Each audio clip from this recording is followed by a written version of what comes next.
It's something we do. So the radios, at least the IMETs, which is typically what's used for NWS and then us, they have a range of 402 to 405, and so it'll be either 402, 402 and a half, those half steps. Okay. And so, especially when we're launching from multiple sites, which is what we're normally doing, you'll find one on pretty much each frequency. How often are you launching? Just during our field campaigns. So like special events or? Yeah, so severe weather events. Oh, severe weather. Yeah. So we have, I don't know if you've heard the Perils Field Campaign. That's the Perils Field Campaign. It's the propagation, evolution, and rotation in linear storms. Okay. And that's what we're doing right now. That starts this year's part of it on the 8th, so next week. And then this is all part of UAH. It's yeah, so the meteorology. Yeah, so we're a part of that field campaign. It's a NOAA and NSF funded campaign, and so it's a few NOAA labs and I think 9 universities total. And so it's across the entire southeast, so Mississippi, Delta region, all the way up into Arkansas, and then over into Alabama. Okay. Sun here. I don't know if yeah. I'm not even sure if I'm recording. And then what? So what instruments do you have on this radio song? So it's measuring temperature, relative humidity, wind speed, and direction, and that's derived based off of the balloon shifting, because it has a pendulum motion of the radius on the bottom, so it's able to get the wind speed based on how that motion is changing. Wow, that's interesting. And then it's producing the QT and such, and as the data comes in. Okay, and the QT gives you information on what exactly? I know a little bit about it, but just vertical profile of the atmosphere, so and we're able to figure out kind of how the temperature and dew point are changing with height. That way we know what the moisture content is in the entire profile for a given day, especially in severe weather. And then shear. We get the wind and everything. How high will this one typically go? Ideally, we get these up to 100 millibars in pressure. So Okay. well over 15 kilometers a night. Yeah, about roughly 90 to 100,000 feet. Something like that. Yeah. Okay. And oh,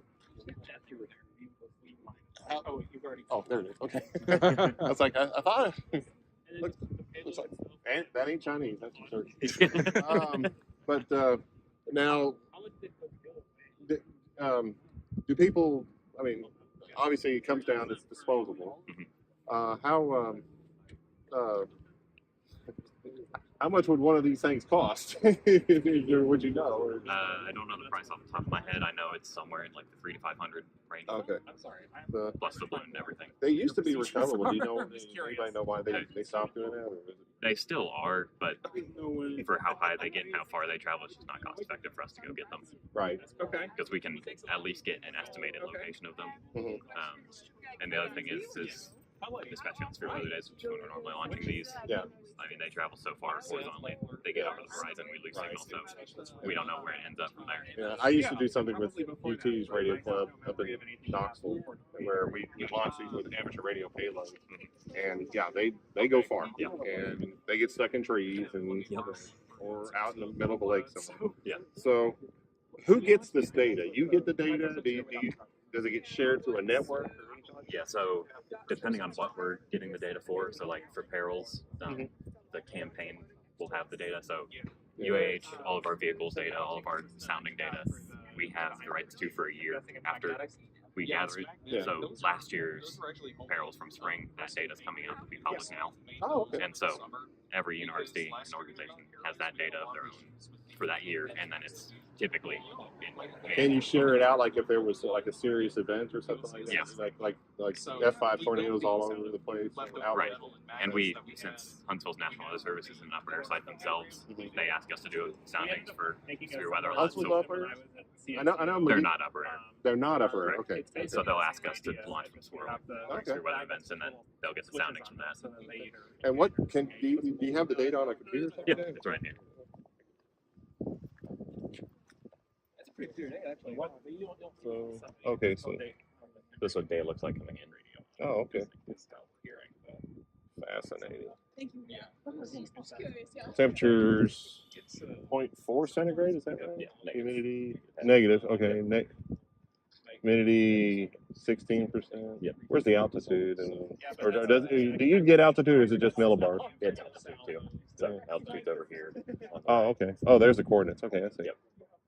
And then pressure, of course. Yeah, 2,900 meters. And then all of this data is derived based off of those pressure, temperature, humidity, speed Awesome. direction values. Awesome. Wow. And so how? We did do Harold. Okay. And what's your name? Michael. Michael. Yes, you're with that. Okay. I appreciate your time on that. Yeah, no Answered a lot of questions.